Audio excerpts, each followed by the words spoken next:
काहन पावक jar सके, काहन पावक jar सके, काहन समुद्र समाए। काहन पावक जार सके, काहन समुद्र समाए, काहन अबला कर सके, कालन काहिन काल जग खाए। इसका मतलब समझिए, इस ब्रह्मांड में ऐसी कौन सी वस्तु है जिसे अग्नि जला के राख नहीं कर सकती। काहन पावक जार सके, अग्नि किसे नहीं जला सकती। और काहन समुद्र समाए, समुद्र में क्या नहीं समा सकता। आपने देखा होगा बड़े बड़े प्लेन उसी में डूब जाते हैं, बड़े बड़े शहर भी, द्वारका भी उसी में डूब गई। और काहन अबला कर सके, कहने को अबला है पर क्या नहीं कर सकती वो। नाम उसे कहते हैं अबला, लेकिन वो अबला क्या नहीं कर सकती। जिस घर का चाहे विकास कर दे और जिस घर का चाहे विनाश कर दे, दोनों ही पावर अबला के हाथ में है। पुरुष उतना सक्षम नहीं है जितनी सक्षम माताएं हैं। और किही जग काल न खाए, इस संसार में ऐसा कौन है जिसे काल नहीं खाता। तो काहन अबला कर सके, आज हम इस बात पे चर्चा कर रहे हैं कि स्त्री क्या नहीं कर सकती। आप याद कीजिए, मां सती अनुसुईया जी का नाम किसने नहीं सुना। तीनों देवताओं को ऋषि पत्नी ने अपना बालक बना दिया। एक सृष्टि रचयिता, पालन करता, संहार करता, ब्रह्मा विष्णु महेश, उन तीनों को शिशु बना दिया। किस कारण? बोले अपने पतिव्रत धर्म के कारण। कई लोग अमावस्या वाले दिन, जो 10 तारीख को अमावस्या आ रही है, और कई लोग पूर्णिमा पे भी रखते हैं, लेकिन मोस्टली अमावस्या वाले दिन रखते हैं। बट की पूजा करती हैं सुहागिनें। तो मैं चाहूंगा कि थोड़े से उन नियमों को आप समझें। अगर माताएं बहन इन नियमों के साथ में अपने गृहस्थ का संचार करें, काल की भी सामर्थ्य नहीं कि बेसमय आकर आपको डिस्टर्ब कर सके। मैं 2 उदाहरण यहां पर आपको दूंगा, 2 कहानियां आज सुनाने जा रहा हूं। ये दोनों सुनेंगे तो आपका हृदय संतुष्ट और संतुलित रहेगा। जो माताएं बहन चाहती हैं कि हमारा सुहाग अमर रहे, अमर मीन्स दीर्घ आयु रहे। अमर, आजकल वो अमृत वाले अमर तो हो नहीं सकते ना, वो तो देवताओं को भी सौभाग्य नहीं है प्राप्त। वो दीर्घकालीन, वो इंद्र भी बदलते रहते, देवता भी बदलते रहते हैं। तो जो माताएं बहन चाहती हैं कि उनका सुहाग दीर्घकालीन उनका साथ दे, जन्म जन्म तक उनका साथ दे, उन माता बहनों को ये वट सावित्री व्रत अवश्य रखना चाहिए। ज्येष्ठ मास की अमावस्या के दिन माताएं इस व्रत को करती हैं। और इस व्रत से मैं एक विशेष बात ये कहूंगा, थोड़ी सी भी मर्यादा का पालन अगर आप कर लेंगे तो आपको बहुत बड़ा फल इसमें मिलेगा, बहुत बड़ा। वो इस कहानी के माध्यम से आप सुनिए। एक राजा थे और उस राजा के संतान नहीं थी। अश्वपति उस राजा का नाम था। जब संतान नहीं थी तो उनका हृदय दुखी था। तो 2 ब्राह्मणों को, विद्वानों को बुलाया कि बोले महाराज, हमारे घर में संतान नहीं है, हम क्या करें। तो ब्राह्मणों ने उनकी जन्म कुंडली देखी, उनकी पत्नी की देखी, स्थिति को समझा। तो उन्होंने कहा, राजन आप चिंता मत करिए, आपके घर में एक पुत्री होगी, आप घबराइए नहीं, आपको संतान की प्राप्ति होगी, आपके घर में पुत्री होगी। ऐसा ब्राह्मण विद्वानों ने उनसे कहा। समय व्यतीत हुआ और वो सुंदर समय भी आया जब उनके घर में एक पुत्री हुई। वो बड़ी सुंदर, बड़ी सुशील थी। ब्राह्मणों ने उस पुत्री की जन्म कुंडली बनाई और बनाने के बाद में देखा, देखने के बाद बताया कि पुत्री तो बड़ी सुंदर है, पर राजन एक समस्या है। बोले क्या समस्या है? शादी के 1 वर्ष बाद ही ये इसका पति इसे छोड़कर चला जाएगा, इसके पति के प्राण निकल जाएंगे, ये विधवा हो जाएगी। एक तरफ तो पुत्री होने का सुख था, दूसरी तरफ ब्राह्मणों ने ये भी बता दिया, तो वो दुख होने लगा। धीरे धीरे वो समय व्यतीत हुआ, और जब धीरे धीरे समय व्यतीत हुआ, वो सुंदर समय भी आया जब वो नित प्रत बड़ी होने लगी, बड़ी सुंदर थी, उसका नाम सावित्री रखा गया। जैसे चंद्रमा दिनों दिन अपनी कलाओं में बढ़ता चला जाता है, वैसे ही वो कन्या भी प्रतिदिन बढ़ती चली गई। अब राजा को ये चिंता होने लगी कि इसके योग्य वर कहां मिले। जिसकी जवान बेटी होती है उसे एक ही चिंता रहती है कि मेरी बेटी को सुख देने वाला पति कहां मिलेगा। ये चिंता स्वाभाविक है। तो राजा को ये चिंता थी कि मेरी बेटी के योग्य वर कब मिलेगा, कहां मिलेगा। तो उसने एक दिन सावित्री को ही बुलाया और सावित्री से कहा, सावित्री एक काम करो, तुम अपने योग्य वर ढूंढने के लिए स्वयं जाओ, जहां भी तुम्हारे योग्य वर मिले तुम हमें बता देना, विवाह हो जाएगा।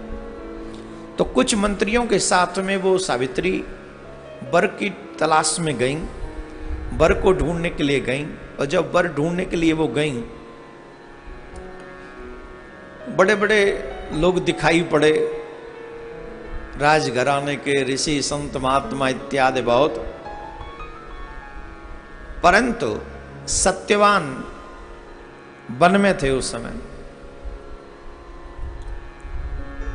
लकड़ी सर पे उठा के ला रहे थे। सत्यवान को आता हुआ देखा, राजकुमारी ने निश्चय किया और वापस आ गए।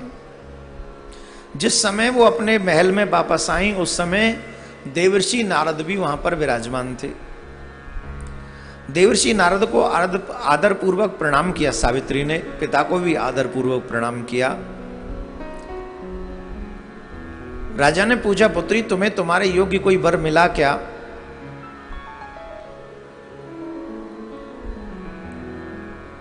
कहा मिला। कौन? बोले सत्यवान है, वो मिले।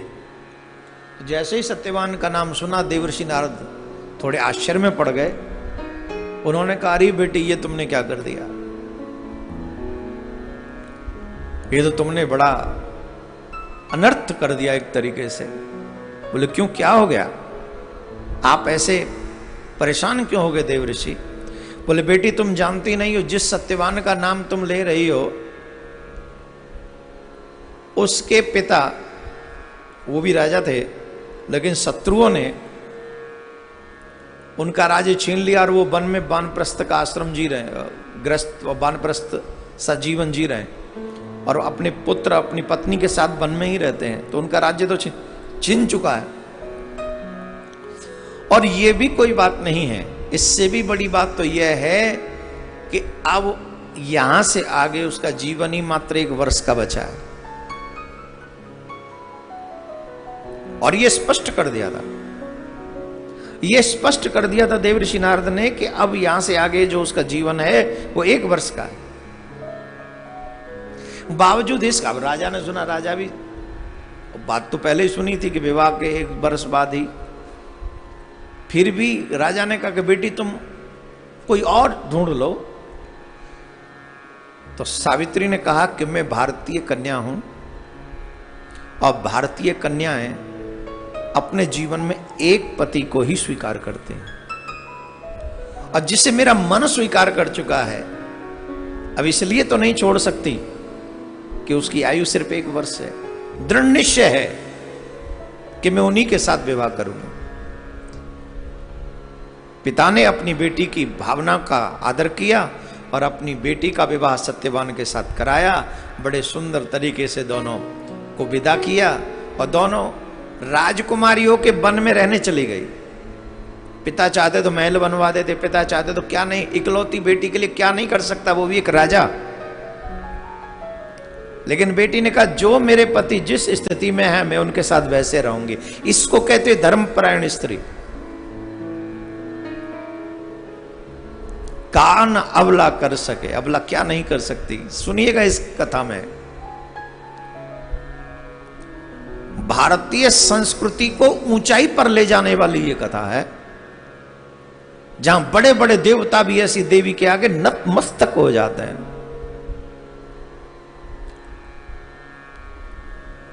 वो जानती थी उनका पति लकड़ी काट के लाता है, बेचता है, उससे जीवन चलता है।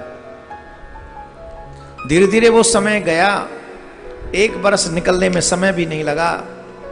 लेकिन जब वो बरस पूर्ण होने वाला था तो सावित्री ने क्या किया, 3 दिन पहले, मैं 4 दिन पहले से ही, 4 दिन पहले से ही उस सावित्री ने व्रत करना प्रारंभ किया, पूजा करना प्रारंभ किया।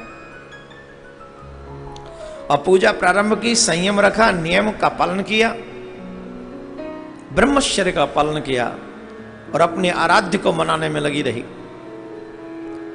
उस दिन उसके पति कहने लगे कि मैं लकड़ी लेने जा रहा हूं। तो सावित्री बोली मैं भी आपके साथ चलूंगी। अरे बोले तुम क्या करोगी, तुम राजकुमारी हो, यहीं रहो। बोले नहीं, मैं आपकी दासी हूं, मैं आपके साथ चलूंगी। अरे तुम करोगी क्या? बोले मुझे चलना है आपके साथ, आज तो चलना है। पति बार बार मना कर रहे थे। सास ससुर की आज्ञा लेकर अपने पति के साथ सावित्री गई। पति वृक्ष पर चढ़े, लकड़ी काटने लगे। अचानक से उनके सर को कुछ प्रॉब्लम होने लगी, दर्द होने लगा। वो नीचे उतर के आए, अपने बड़ के वृक्ष के नीचे ही। वो इसीलिए इसको कहते हैं बट सावित्री व्रत।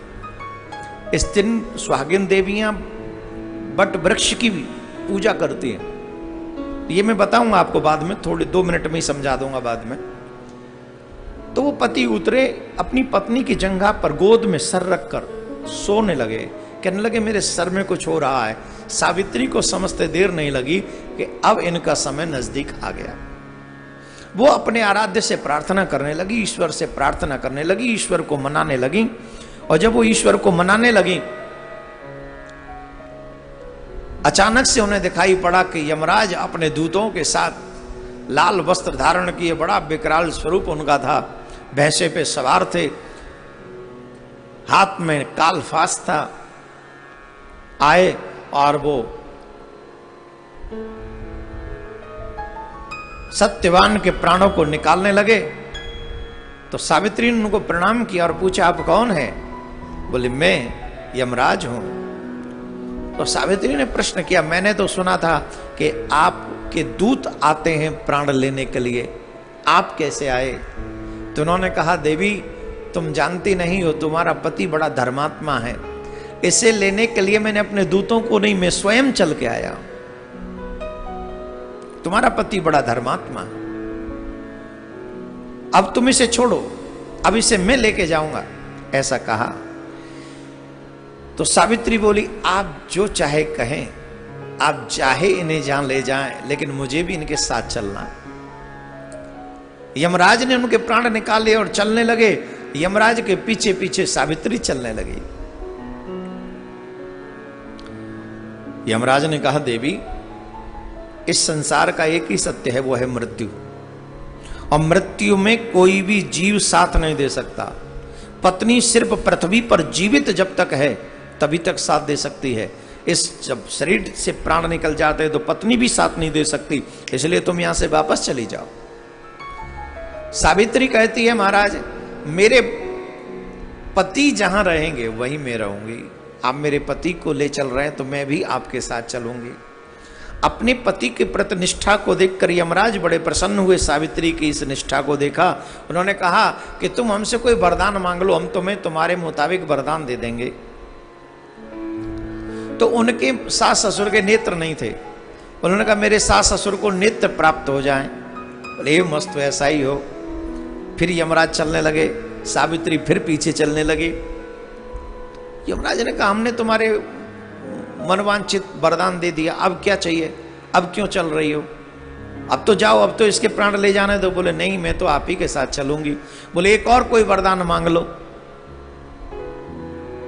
बोले ठीक है, हमें एक वरदान दे दो कि हमारे ससुर का राज्य उनको वापस मिल जाए। बोले ये मस्त। फिर यमराज चलने लगे, फिर सावित्री पीछे चलने लगी। अरे बोले अब थोड़ा झुंझलाहट हो गई यमराज को, थोड़ा क्रोध में आ गए। कमाल करती हो, हमने दो दो वरदान तुम्हें तुम्हारी इच्छा के अनुसार दिए हैं, बावजूद इसके तुम वापस नहीं जाती हो, जबकि तुम जानती हो कि इनके साथ कोई नहीं जा सकता। एक और वरदान मांग लो।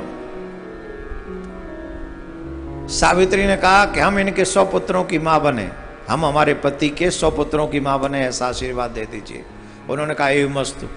क्रोध में तो जल्दी से निकल ही जाता है, जैसा होता है ना पिंड छूटे, तो यमराज भी सोच रहे थे इससे पिंड छूटे तो मैं अपना कार्य करूं, तो पिंड छुड़ाने के चक्कर में कह दिया एव मस्त। और जब एव मस्त कहा तो वो फिर प्राण लेके चलने लगे, और जब प्राण लेके जाने लगे तो सावित्री फिर पीछे पीछे चलने लगी। अब भयंकर क्रोध आ गया यमराज। बोले कमाल करती हो, 3-3 वरदान हमने तुमको दे दिए और तुम फिर भी हमारा पीछा नहीं छोड़ रही हो, तुम क्या यमपुरी तक हमारे साथ जाओगी, क्या हो गया, लौटो वापस जाओ। बोले महाराज मैं तो आप ही को सत्य प्रमाणित करने के लिए आपका साथ अब चल रही हूं। बोले क्यों? बोले अभी आपने वरदान मुझे दिया, मैंने आपसे वरदान मांगा कि मैं इनके 100 पुत्रों की मां बनूं, तो जब इनको आप ले जाएंगे तो मैं किसके बच्चों की मां बनूंगी? इनका जीवित होना तो आवश्यक है ना। यमराज बड़े प्रसन्न हुए, धर्मराज बड़े प्रसन्न हुए। बोले धन्य है सावित्री, तुम्हारी पतिव्रत धर्म के लिए धन्य है, मैं हार गया तुमसे, लो मैं तुम्हारे पति को पुनः जीवित करता हूं। सावित्री उसी वट के नीचे आई, और एक जगह पर ऐसा भी सुना मैंने कि यमराज ने कुछ चना टाइप का दिया, उसकी आत्मा को लौटाया। वो उसने चना वहाँ ये सब सत्यवान के पास लाके लौट रखा तो उसको जीवित हो गया। इसीलिए पतिव्रत धर्म का बड़ा आदर माना जाता है, बड़ा सम्मान किया जाता है हमारे भारतीय परंपराओं में। नियम क्या है, अगर संभव हो सके तो 4 दिन व्रत करना चाहिए, ब्रह्मचर्य का पालन करना चाहिए, पृथ्वी पर शयन करना चाहिए, झूठ, क्रोध, काम, क्रोध, ईर्ष्या, इन सब का त्याग अगर सुहागिन कर सके तो 4 दिन, नहीं तो 1 दिन पर्टिकुलर उस अमावस्या के दिन 10 तारीख को, 10 जून को त्याग करें। सुहागिन माताएं लाल वस्त्र पहने। अब आजकल डिजाइनेबल में भी फैशनेबल थोड़ा मिक्सिंग कर लेते हैं, लाल कपड़े पहनेंगे तो ब्लैक या कुछ और डिजाइन। ब्लैक एंड ब्लू और ग्रीन ये नहीं होना चाहिए, ये मत पहनो। उस दिन पूरा ही रेड हो, पूरा रेड वस्त्र हो, सुहाग के सारे चिन्ह हो, मांग भरी हो, बिंदी लगी हो, चूड़ी पहनी हो, बिछुए पहने हो, मंगल सूत्र पहना हो, हाथ में हरी चूड़ियां हो, और तब जाकर बट वृक्ष की पूजा करनी चाहिए। अगर बट वृक्ष न ला सको, वहां ना बट वृक्ष ना हो तो वहां से कोई वो जो डाली वगैरह होती है वो ले आएं और उसकी पूजा वहां करें, और चने अवश्य उस पर थोड़े से चढ़ाएं। ऐसा कहा गया, मान्यता है कि चने चढ़ाने चाहिए, और जो भी स्वाद की चीजें जो आप सामग्री लाते हैं उससे पूजा करें। अगर आप इस निष्ठा के साथ इस व्रत को करती हैं तो इसमें कोई दो राय नहीं, आपके पति की आयु दीर्घ होती है। इवन बच्चों के लिए भी अगर आप ऐसा करती हैं तो आपके बच्चों को भी सुख समृद्धि प्राप्त होती है। तो इस व्रत को थोड़ा नियम से, थोड़ा संयम से और थोड़ी प्रसन्नता के लिए रखें, जिससे आप सब परिवार में सुखी रहें, आनंद में रहें। और ये वाला व्रत तो जरूरी रख लेना, क्योंकि कोरोना काल है, राधे राधे बोलना पड़ेगा।